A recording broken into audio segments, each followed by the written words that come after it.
Now on this face that I'm going to highlight in orange, right? And this face, what will happen on this face is Q and the shear is equal to 0. So it is sort of like a terminal surface, right? So for non-thin wall, the thickness that we take is this thickness. Okay, is this thickness over here, depending on where you are looking at. So the difference is at the extreme end. Okay, so if you look at this thickness, right, it's also perpendicular to the direction of the shear flow Q. But when we design thin wall analysis, you see the direction of the shear flow changes. It's not in a vertical it's not in a vertical orientation, but it's rather in a horizontal. So if you look at the T, it's different now. Okay, so if you look at the T over here, right, the T over here and the T over here is different thickness now. Okay, so that is the difference between thin wall and non-thin wall. Okay, so if we look at another example on a I-beam or wide flange, again non-thin wall, right? So I'm going to sketch this out.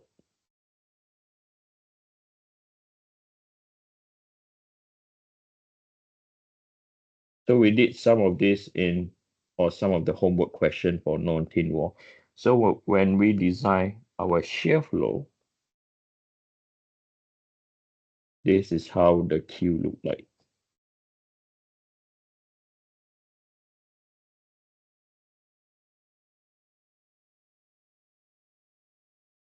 Okay.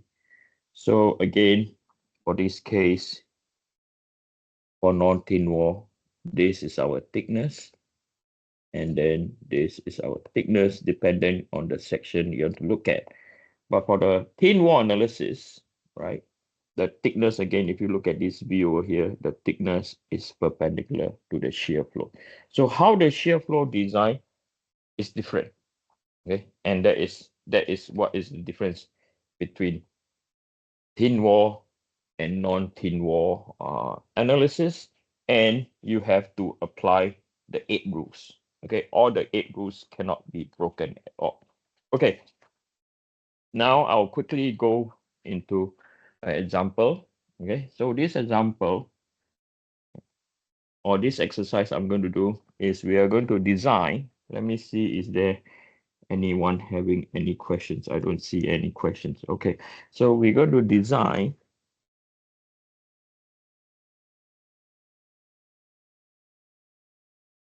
the direction of the shear flow now. Okay, and there are things that I would like you to observe. Okay, so let's take this structure over here.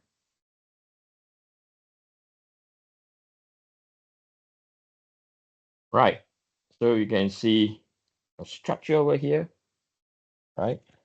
So what we are going to do for the first one is we are going to have Vy coming from, or let me draw the transformation first.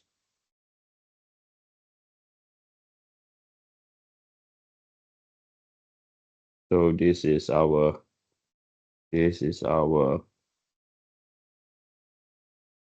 we are going to the design first, then later on, then we do the calculation, okay, on a different example. So this is Y, and this is Z, and then we have Vy coming down this way. So we apply the rules that the major web controls the direction of the shear flow. So as you can see now, this is the major web at this orientation. Okay, so this is the major web.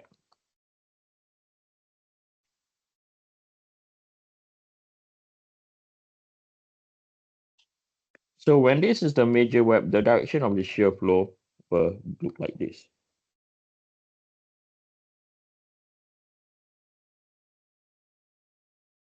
Okay, and then I'm just going to sketch the centroid.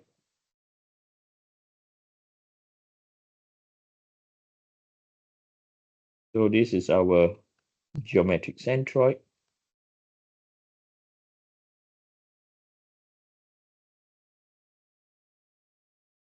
Okay, so we know from here, this is one of our terminal. Okay, so I'm going to call it terminal 1. And this is our terminal 2.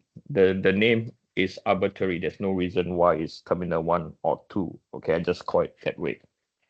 Now, so you have to look at this as like how fluid flow. Okay, so where V is, right, where V is now, right, where I circle the V, and you can see their horizontal flange. Okay, so we have our horizontal flanges over here.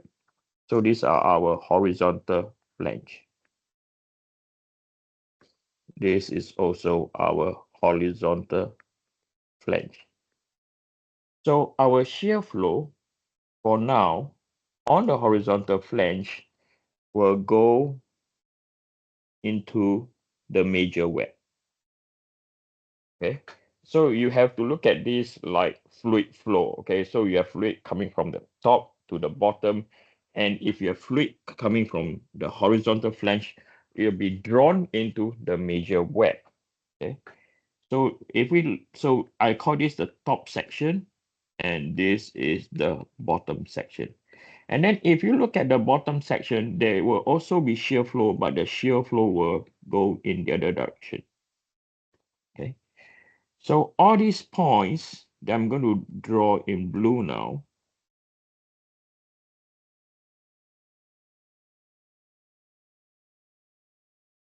these are our terminal. So this is our terminal 3, terminal 4, terminal 5, and terminal 6.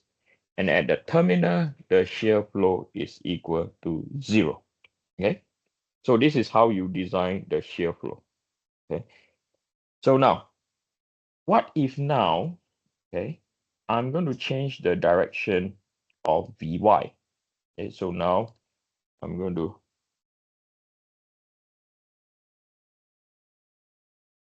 okay, so now for this case, I'm going to change the direction of Vy. So now, what if now this is how the shear flow is going to move, or the shear force is going to move in the VZ direction.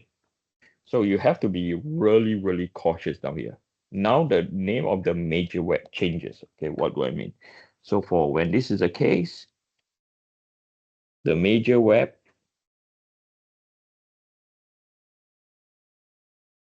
is this one. No, no, no, not this one. It's this and this. So now the major web controls the shear flow. Okay, so the major web controls the shear flow. So this is how the shear flow was designed.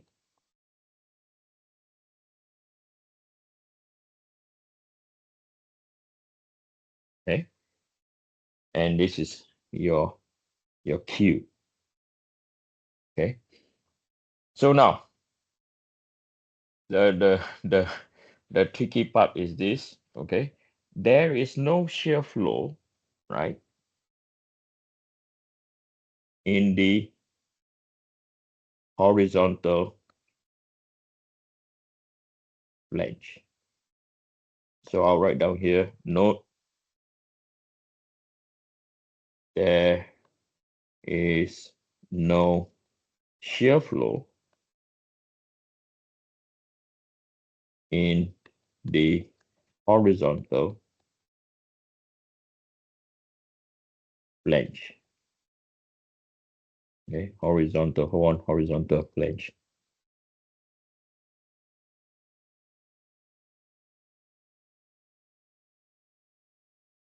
And this is derived mathematically.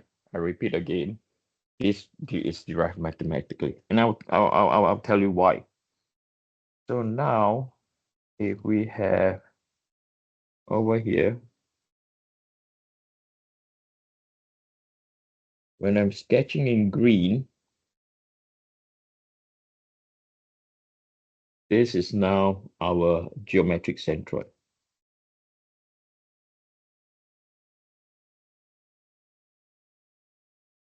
Because our geometric centroid is relative to Vy. So if I write out the formula now, to determine shear, you have Vy or Vz over Iyy, right? Qy over T, or the shear flow is equal to Vz over Iyy Qy. So if we were to consider Qy,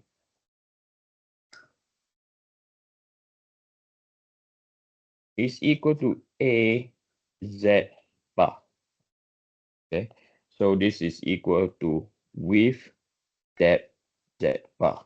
Okay, so now if we were to calculate the first moment of area for this section, just an example. So if we calculate the first moment of area in this section over here now, right? So for example, okay, so we are aware that this direction is the width and this direction is the depth. So where the part where I shade in orange, the width is 30, the depth is 12. Can someone type down what do you think the Z bar distance is? Or say it loud. I only have one monitor. I cannot look at the chat. Can someone tell me what is Z bar equal to? Or I will look at the chat. Anyone? What is Z bar equal to?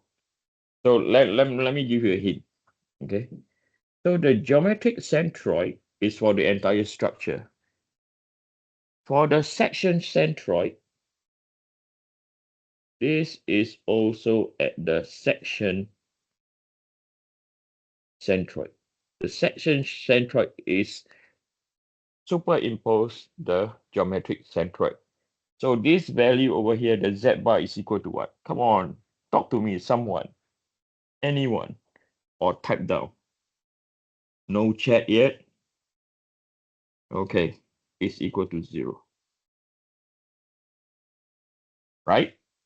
It's equal to 0. So some of you ask me why for this case, if I were to do not on the major web, okay, if I were to deal with this, right? If I were to deal with this, what is our first moment of area? So for this case, we have QZ is equal to the width is 40, the depth is 10, the Y bar is equal to 50 divided by 2 because it's half plus by 10 divided by 2.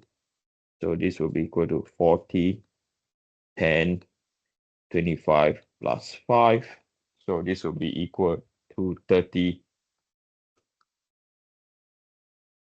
is equal to 12,000 millimeter cube. Okay. So you can see by changing the direction, right? What governs whether there's a shear flow or not is all dependent on the first moment of area. So how to formulate a first moment of area is also really, really important. And we did mention this before.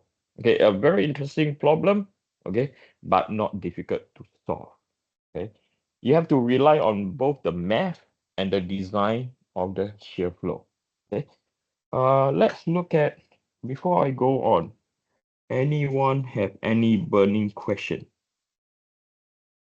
Sorry, Eugene, how did you calculate